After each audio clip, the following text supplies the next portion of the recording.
तो बच्चों, अब तक हम समाजशास्त्र में प्रथम अध्याय के विषय में पढ़ चुके थे। ठीक है, और इसमें हमने पढ़ा था समाज का अर्थ और समाज की परिभाषाएं। ठीक है बच्चों, और आज हम पढ़ेंगे समाज की प्रमुख विशेषताएं।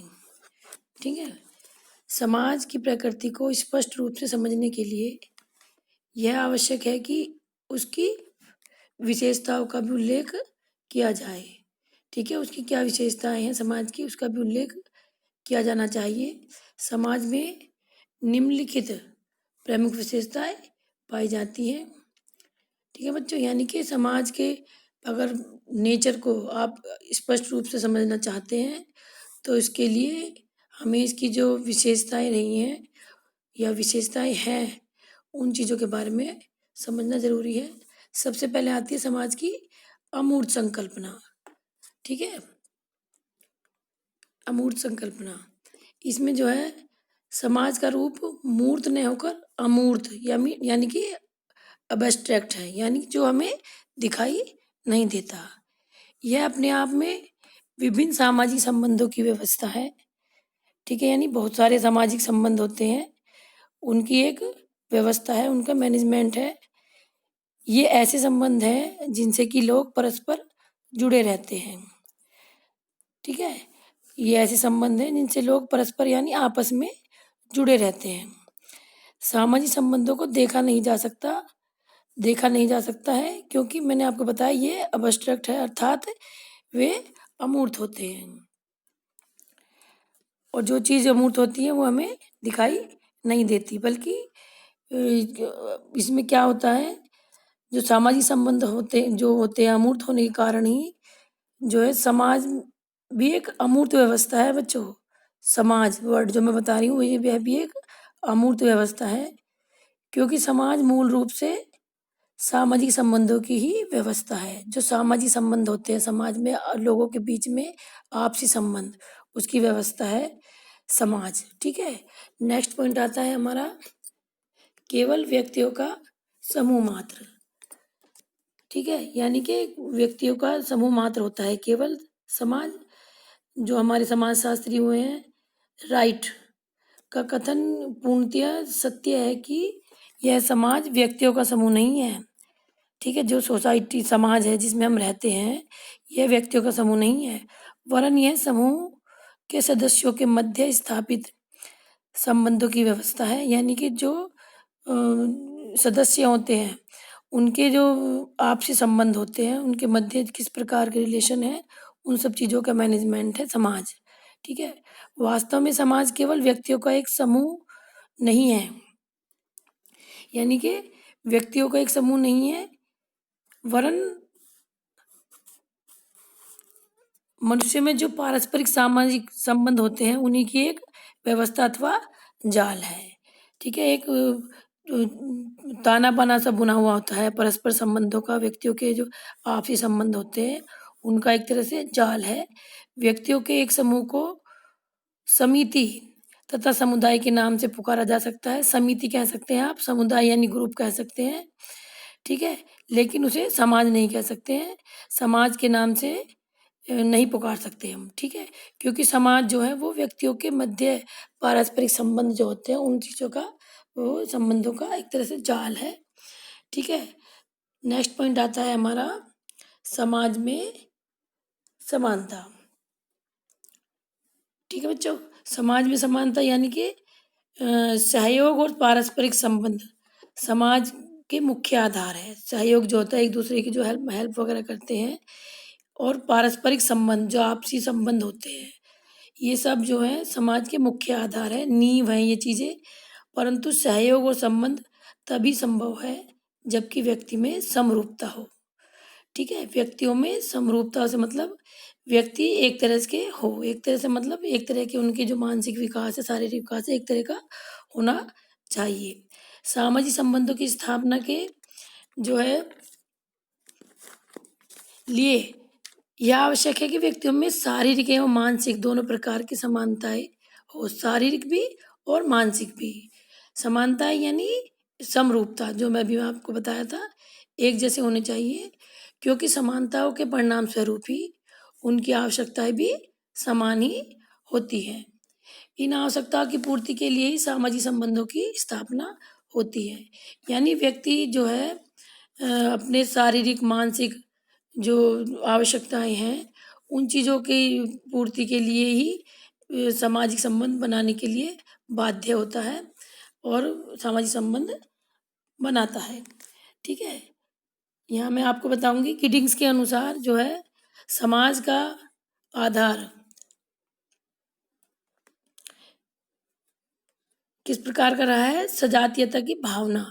उन्होंने बताया है कि समाज जो है सजातीयता की भावना यानी कॉन्शियसनेस ऑफ काइंड, एक प्रकार का काइंड मीन्स यानी कॉन्शियसनेस का एक प्रकार है। उसका जो आधार है समाज का, ये सब चीज़ें कॉन्शियसनेस जो है आधार होता है। ठीक है, यानी व्यक्तियों में समानताएं और आपसी संबंध जरूर होने चाहिए। ठीक है, नेक्स्ट पॉइंट आता है हमारा समाज में असमानता।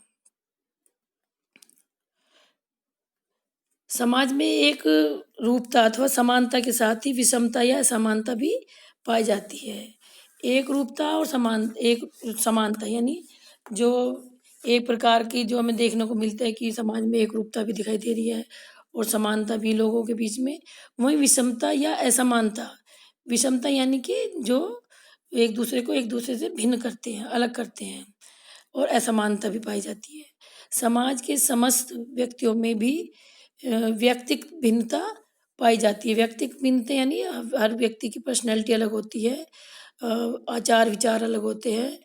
ठीक है, ये चीज़ें पाई जाती हैं और ये चीज़ें किस किस आधार पर पाई जाती है, ये लिंग, आयु तथा शारीरिक क्षमता आदि के भेद और सामाजिक संबंधों एवं जीवन में असमानता उत्पन्न करने के ये सब चीज़ें प्रमुख साधन है। ये चीज़ें जो हैं प्रमुख साधन है किस चीज़ के, जीवन में असमानता उत्पन्न करने के लिए।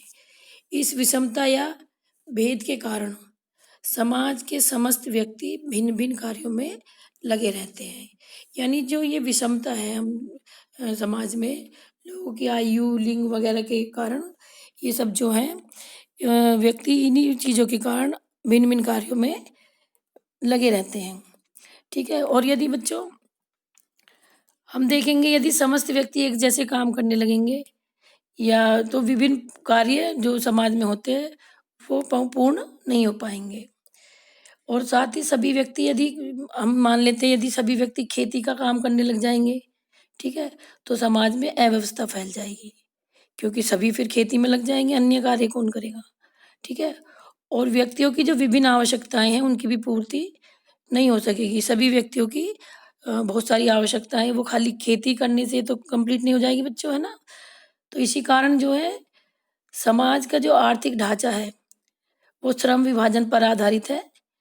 यानी जो श्रम विभाजन चला आ रहा है, श्रम के आधार पर जो कार्य किए जाते हैं जिससे व्यक्ति के व्यवसाय और आर्थिक क्रियाएं भी भिन्न भिन्न होती हैं जिसमें, और समाज का सुचारू रूप हमें देखने को मिलता है। समाज में सभी व्यक्ति जो है अपने कार्य करते रहते हैं। नेक्स्ट पॉइंट आता है हमारा पारस्परिक जागरूकता। मनुष्यों में सामाजिक संबंधों की स्थापना के लिए यह आवश्यक है कि व्यक्तियों को एक दूसरे के अस्तित्व का ज्ञान हो। अस्तित्व के ज्ञान से अर्थ है बच्चों यानी पारस्परिक जागरूकता, यानी एक दूसरे के प्रति व्यक्ति जागरूक होना बहुत आवश्यक है। ठीक है, और जो एक दूसरे के अस्तित्व का ज्ञान क्यों आवश्यक है, क्योंकि यदि एक दूसरे के अस्तित्व का ज्ञान नहीं होगा व्यक्ति को तो उनके बीच संबंध स्थापित नहीं होंगे, रिलेशन नहीं बनेंगे। ठीक है, यदि दो व्यक्ति एक दूसरे से अनभिज्ञ एवं मुख मोड़े विपरीत दिशा में खड़े होंगे या खड़े हैं तथा परस्पर अप्रभावित है। ठीक है, परस्पर अप्रभावित से मतलब है कि वे एक दूसरे को प्रभावित नहीं कर रहे हैं, तो क्या होगा बच्चों, ऐसी दशा में उनमें सामाजिक संबंध स्थापित हो पाएंगे क्या, नहीं हो पाएंगे, क्योंकि सामाजिक संबंध तो आपसी जो संबंध है उनसे बनते हैं और उसी से समाज का विकास होता है, समाज का निर्माण होता है। ठीक है। यदि आप किसी व्यक्ति को नहीं जानते हो और आप जो है हम कहें कि आप उनसे रिलेशन बना लीजिए या उनसे बात कीजिए, तो इस तरह का जो है बातें संभव नहीं हो पाती जब तक कि आप किसी व्यक्ति के बारे में आवश्यक जानकारी न रखते हो। ठीक है बच्चों। और इस प्रकार हम कह सकते हैं कि समाज के लिए व्यक्ति को जो है एक दूसरे के अस्तित्व के प्रति जागरूक होना आवश्यक है, यानी हमें एक दूसरे के अस्तित्व के प्रति जागरूक होना चाहिए। नेक्स्ट पॉइंट है हमारा सहयोग एवं संघर्ष। समाज के सदस्यों में दो प्रकार के संबंध होते हैं। ठीक है। किस प्रकार के? सहयोगपूर्ण और संघर्ष में। सहयोग आप समझते होंगे, यानी एक तरह से हेल्प करना, किसी का सहयोग करना। संघर्ष यानी लड़ाई झगड़े युक्त, यानी संघर्ष में, झगड़ालू। इस प्रकार के संबंध आप अपने आस पड़ोस में भी देखते होंगे। किसी में तो सहयोगपूर्ण संबंध होते हैं पड़ोसियों में, और कुछ में क्या होता है, संघर्ष में रिलेशन किसी मतभेद के कारण उत्पन्न हो जाते हैं। समाज का प्रमुख आधार सहयोग है। सहयोग के अभाव में समाज की कल्पना भी नहीं की जा सकती। ठीक है बच्चों। क्यों नहीं की जा सकती? क्योंकि सहयोग के कारण ही श्रम विभाजन सफल होता है। जो मैंने भी श्रम विभाजन पढ़ाया आपको, वो जो है पारस्परिक जागरूकता के कारण ही होता है, और जो है एक दूसरे की हम हेल्प करते हैं उसके द्वारा ही सभी समाज के कार्य संपन्न हो पाते हैं। आगे आता है सहयोग प्रत्यक्ष एवं परोक्ष। प्रत्यक्ष एवं परोक्ष। परोक्ष का अर्थ है यहाँ पर अप्रत्यक्ष, यानी जो हमें दिखाई नहीं दे। दोनों रूप में पाया जाता है। जो सहयोग है वह हमें डायरेक्ट रूप में भी और इनडायरेक्ट रूप में भी समाज में देखने को मिलता है। सीमित क्षेत्र में सहयोग का प्रत्यक्ष रूप अधिक पाया जाता है। ठीक है। सहयोग यानी जो कम लोगों का या छोटा क्षेत्र है, उसमें सहयोग की जो है देखने को सहयोग का रूप या भावना ज़्यादा देखने को मिलती है। सीमित क्षेत्र में सहयोग का प्रत्यक्ष रूप अधिक इसीलिए पाया जाता है क्योंकि वो क्षेत्र सीमित होता है, तथा विस्तृत क्षेत्र में अप्रत्यक्ष सहयोग का अधिक महत्व होता है। जो विस्तृत या विशाल क्षेत्र है उनमें अप्रत्यक्ष सहयोग की भावना देखने को मिलती है। और साथ ही सहयोग के साथ साथ समाज में मैंने भी बताया था आपको कि संघर्ष भी पाया जाता है। यह भी प्रत्यक्ष एवं अप्रत्यक्ष यानी परोक्ष दोनों रूप में पाया जाता है। नेक्स्ट पॉइंट आता है हमारा 7 पॉइंट सामाजिक निर्भरता। ठीक है। व्यक्तियों की अनेक आवश्यकताएं होती हैं, ये सभी आप लोग जानते हैं और आपकी भी होंगी। आवश्यकताओं की पूर्ति के लिए ही व्यक्ति को एक दूसरे पर निर्भर रहना पड़ता है। ठीक है। जैसे कि हम लोग रहते हैं एक दूसरे पर निर्भर, घर में मम्मी पर आधारित या पापा पर आश्रित। ठीक है। इसकी पूर्ति बिना एक दूसरे की सहायता के नहीं हो सकती। क्यों नहीं हो सकती? क्योंकि पारस्परिक निर्भरता यानी एक दूसरे पर जो निर्भरता है वो चली आ रही है। हम एक दूसरे पर निर्भर रहते हैं कि अमुक कार्य हमारा वह व्यक्ति कर देगा, और यही जो आधार है, इसी आधार पर व्यक्तियों में परस्पर निर्भरता उत्पन्न होती है। ठीक है। और परस्पर निर्भरता उत्पन्न होने पे क्या होता है? समाज का निर्माण होता है। ठीक है बच्चों। ये जो परस्पर निर्भरता है इसी के आधार पर समाज का निर्माण होता है। नेक्स्ट पॉइंट आता है हमारा समाज और जीवन। ठीक है। समाज और जीवन में परस्पर घनिष्ठ संबंध है, समाज में भी और जीवन में भी। किस प्रकार का संबंध है? समाज का संबंध केवल प्राणी जगत से ही होता है, उसका निर्जीव जगत से कोई संबंध नहीं होता। ठीक है। प्राणी जगत से क्यों होता है? क्योंकि प्राणियों के आपसी संबंधों का ही जाल है समाज, इसलिए इसे जीवन से जोड़ दिया गया है। ये इसलिए जीवन से इसका परस्पर घनिष्ठ संबंध है। ठीक है। और वैसे मैं आपको बता देती हूँ, पक्षियों और पशुओं का भी समाज होता है बच्चों। ठीक है। जैसे आप पढ़ोगे आगे भी पशु समाज या पशु समाज के स्तर वगैरह जो भी आप पढ़ोगे, तो पशु समाज और पक्षियों का भी समाज होता है एक तरह से, परंतु जो समाज शास्त्र का संबंध है वह केवल मानव समाज से ही है, ठीक है। यानी हम इसमें मैन सोसाइटी के बारे में ही पढ़ेंगे, ठीक है। मानव समाज का स्तर पशु समाज के स्तर से क्योंकि अधिक ऊंचा माना गया और ऊंचा होता है, ठीक है। और नेक्स्ट पॉइंट आता है हमारा समाज और जीवन।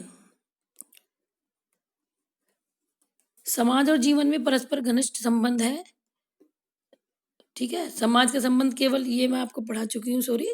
नेक्स्ट पॉइंट आता है हमारा निरंतर परिवर्तनशीलता, ठीक है। निरंतर परिवर्तनशीलता से अर्थ है कि समाज एवं उसके सदस्यों में व्याप्त जो समाज है उसके सदस्य जो रहते हैं, जैसे मान लीजिए हम भी किसी समाज का हिस्सा है, तो इन सदस्यों में या हमारे में व्याप्त संबंधों की व्यवस्था स्थिर न होकर परिवर्तनशील होती है। स्थिर का मतलब है एक तरह से खड़े होना, रुक जाना, यानी उसमें कोई चेंजेस न होना, ठीक है। ये व्यवस्था जो है समाज के संबंधों की स्थिर न होकर परिवर्तनशील होती है। समाज में निरंतर परिवर्तन होते रहते हैं। ये अब आप सभी जानते हैं कि जो समाज है वो निरंतर प्रगति करता रहता है, परिवर्तन होते रहते हैं, समाज में चेंजेस होते रहते हैं। इसीलिए जो इस समाज को निरंतर परिवर्तनशील कहा गया है, क्योंकि आप आए दिन नए चेंजेस समाज में देखते हैं, देखने को हमें मिलते हैं, ठीक है। और इन सब चीज़ों के विषय में जो समाजशास्त्री हुए हैं मैकाइवर एवं पे, जिन्होंने भी कहा है कि यह सामाजिक संबंधों का जाल है। कौन? समाज, ठीक है। समाज जो है सामाजिक संबंधों का जाल है तथा सदैव परिवर्तित होता रहता है। यह इस सदैव परिवर्तनशील जो व्यवस्था है इसी को हम समाज कहते हैं, समाज कह सकते हैं, ठीक है बच्चों। मैं आशा करती हूँ कि आपके समझ में आ गए हो गई ये विशेषताएं समाज की, ठीक है। आप इनको स्टडी कीजिए और यदि कोई आपको प्रॉब्लम हो तो मुझसे आप पूछ सकते हैं।